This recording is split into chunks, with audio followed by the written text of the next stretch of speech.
quick game of thumbs up and thumbs down. Now it's a very easy game. Naomi and I are going to show you some stuff from around our houses and you get to vote to whether we keep them or whether we get rid of them by doing this. Keep them or get rid of them. Now you can do this at your screen at home, although we won't be able to see you, but it'll be fun anyway. So let's give it a go. Over to you, Naomi. A game of thumbs up and thumbs down, Ross? That's a great idea. All right, I've got one. So, is it thumbs up or thumbs down for a block of chocolate?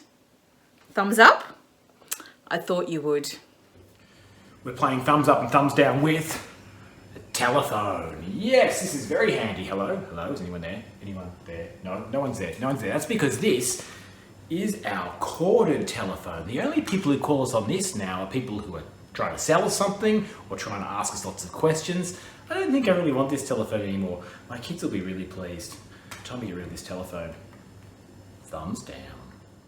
All right, another thumbs up or thumbs down. Cushions. You like to have cushions? Or thumbs up or thumbs down? In our house, some people are thumbs up and others are thumbs down. They don't think cushions are very good at all. We're doing thumbs up and thumbs down with broccoli. Yep, that gets a thumbs up. What?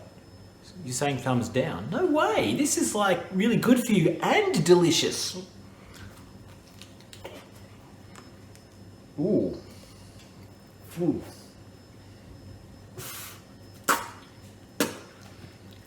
I probably should have cooked it first. That was fun. And I bet you felt really powerful. Well, at least if you could actually have the ability to change the stuff by doing this or this. This reminds me of the story of Esther, and in particular, her husband. You know, that bully Xerxes. He had heaps of power and he really liked to flex it with a big, tall chair, expensive, fancy clothes, and the best gadgets, and all the money. A massive, huge hall to look menacing in, and loads of guards with swords and stuff.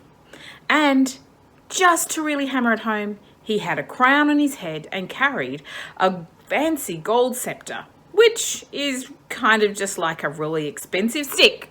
So, in other words, he was king. And boy was he powerful. Whatever he wanted, he got. If he made a law, it was so. And if he felt like watching TV, then he'd watch TV. Who cares if it wasn't invented yet? He was that sort of guy. And if he wanted to get rid of something, he didn't have to ask twice, even with people. If he didn't like you, you were toast. You couldn't even approach the king unless you were asked first. The only exception was if he was feeling generous, and I mean really generous. So when Esther had to save her people by approaching the king, it was a really big deal. All the king needed to do was this, and that was it. Decision made. There was no going back. Unless the king held the end of his scepter out to you. And only then were you safe. So Esther would have been pretty scared when approaching the king. After all, this bloke had already got rid of one queen. It must have been terrifying to be around kings back then. But he's not the only king in the Bible. Now, you might remember that last week we looked at King Jesus.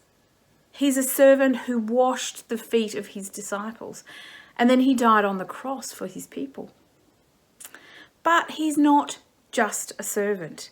There are other spots in the Bible that show him like Xerxes on his throne.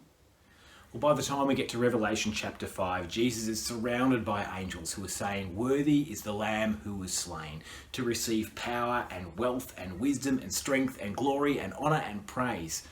And King Jesus gets to judge the whole world. He gets to decide who's in and who's out.